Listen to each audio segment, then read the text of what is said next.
CID SITनं जो तपास केलेला होता, वारंवार आम्ही जायचो, त्याचा पाठपुरावा करायचो आणि तुमच्या माध्यमातून सांगायचो की आम्ही SIT आणि CIDवर आमचा म्हणजे विश्वास आहे, आम्ही विश्वास ठेवलेला आहे.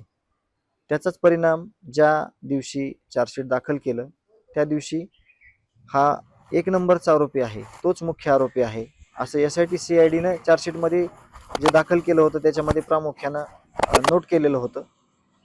तसंच पुढं ज्या पद्धतीनं डिस्चार्ज ॲप्लिकेशनचा जो अर्ज दिलेला होता, डिस्चार्ज ॲप्लिकेशन जे दिलं होतं ते रिजेक्ट झालं.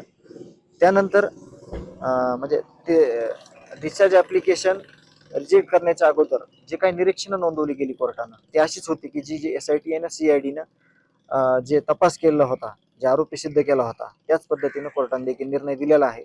यातून कुठलाच आरोपी सुटणार नाही, प्रत्येकाला शिक्षा होणार आणि शिक्षाच झाली पाहिजे. एका निष्पाप माणसाला संपवलंय त्या प्रत्येक आरोपीला शिक्षा झाली पाहिजे आणि होणार आहे. त्याच्यात प्रामुख्यानं दोन गोष्टी होत्या. एक नंबरची गोष्ट अशी होती की हा गुन्हेगार, हा अर्थकारणी आणि हा एवढा मोठं वलय तयार केलं होतं ह्या मुख्य आरोपीनं की त्याच्या प्रत्येक समर्थकाला असं वाटायचं की हा माणूस अटक होऊ शकत नाही, हा माणसाला शिक्षा होऊ शकत नाही, ह्या माणसाला कोणी कशाला देखील धक्का लावू शकत नाही. परंतु कायद्यापेक्षा संविधानापेक्षा कोणीच मोठं नाही.